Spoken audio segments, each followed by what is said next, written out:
नाजरीन, आज हम आपको ले चलेंगे एक ऐसी शख्सियत के सफ़र पर जिसने लाखों दिलों को अपने हसन, अपनी अदाकारी और अपनी मासूम मुस्कुराहट से जीत लिया। जी हाँ, ये कहानी है काजल अग्रवाल की, जो सिर्फ एक नाम नहीं बल्कि एक पूरी इंस्पायरेशन है।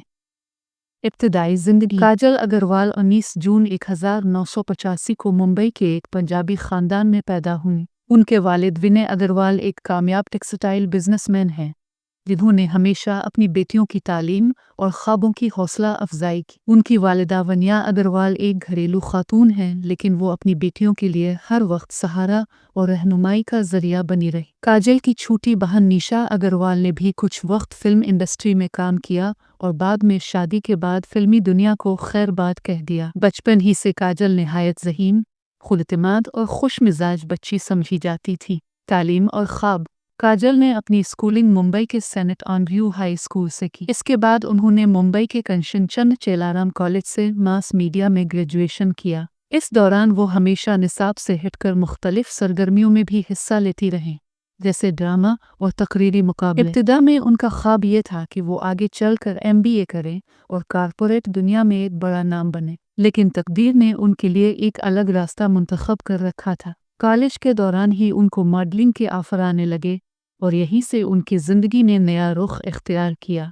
काजल अग्रवाल ने 2004 में बॉलीवुड की फिल्म कायू हो गया ना से बतौर सपोर्टिंग एक्ट्रेस अपने करियर का आगाज़ किया, लेकिन असल पहचान उन्हें तेलुगु फिल्म इंडस्ट्री से मिली। 2007 में रिलीज होने वाली फिल्म लक्ष्मी कल्याणम ने उन्हें पहली बार लीड रोल में पेश किया, मगर 2009 की फिल्म मगेदरा उनके करियर का सबसे बड़ा मोड़ साबित हुई। इस फिल्म ने न सिर्फ बॉक्स ऑफिस के रिकॉर्ड तोड़े बल्कि काजल को एक नई बुलंदी पर पहुंचा दिया। मगेदरा की शूटिंग के दौरान एक सीन में उन्हें घोड़े पर सवार होना था। हकीकत यह है कि काजल घोड़े की सवारी से डरती थी। सब ने मशवरा दिया कि ये सीन स्टंट गर्ल से करवाया जाए, मगर काजल ने कहा, अगर ये सीन मैं खुद नहीं करूंगी तो किरदार की सच्चाई खो जाएगी। शूटिंग के दौरान घोड़ा अचानक बेकाबू हो गया, लेकिन काजल ने हौसला नहीं हारा और पूरा सीन मुकम्मल किया। ये लम्हा उनकी बहादुरी और लगन की पहचान बन गया। बाद में काजल ने तेलुगु और तमिल की कई ब्लॉकबस्टर फिल्मों में काम किया, जैसे बड़ेतेव, मीना, तेविपुकी और बिजनेसमैन। बॉलीवुड में भी वो सिंघम और स्पेशल 26 जैसी कामयाब फिल्मों में नजर आए। शादी और ख़ानदानी ज़िंदगी। 2020 में काजल ने अपनी ज़ाती ज़िंदगी का नया बाब खोला।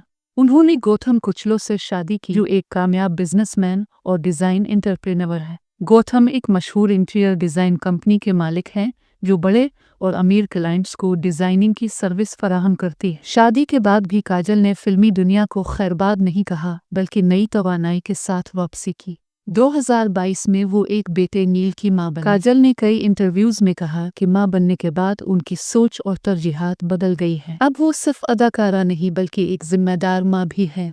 काजल ने साबित किया कि वो सिर्फ एक कामयाब अदाकारा ही नहीं बल्कि एक ज़हीन बिजनेस वुमन भी हैं। अपनी बहन निशा के साथ उन्होंने मासाला के नाम से ज्वेलरी ब्रांड लॉन्च किया। इस ब्रांड ने काफ़ी कम वक्त में अपनी पहचान बना ली, क्योंकि इसमें रिवायती डिज़ाइन के साथ जदीद टच दिया गया था। काजल ने इस बिज़नेस में अपनी तख्लीकी सोच को भी शामिल किया और ये उन्होंने शोबिस के साथ साथ कारोबार में भी कामयाबी हासिल की। काजल हमेशा अपनी सेहत और फिटनेस का ख़ास ख्याल रखती हैं। वो मानती हैं कि एक अदाकारा के लिए जिस्मानी और ज़हनी सुकून दोनों ज़रूरी हैं। इसीलिए वो योगा और मेडिटेशन को रोज़ाना की ज़िंदगी में शामिल करती हैं। जिम में घंटों वक्त गुजारने के बजाय वो ज़्यादातर तैराकी और साइकिलिंग को तरजीह देती हैं। उनके मुताबिक ये सरगर्मियाँ न सिर्फ जिस्म को सेहतमंद रखती हैं बल्कि दिमाग को भी ताज़ा कर देती हैं। समाजी खिदमत। काजल की शख्सियत का एक और पहलू भी है जो ज़्यादातर लोग नहीं जानते। वो कई NGOs के साथ जुड़ी हुई हैं और ख़वातीन के हुकूक़ और बच्चों की तालीम के लिए मुसलसल काम कर रही हैं। हैरत अंगेज़ बात यह है कि वो इस काम को कभी ज़्यादा नुमायां नहीं करते। उनके करीबी दोस्त कहते हैं कि काजल अक्सर खामोशी से ज़रूरतमंदों की मदद करती हैं। सफ़र का शौक़। काजल अग्रवाल को सफ़र करने का जुनून है।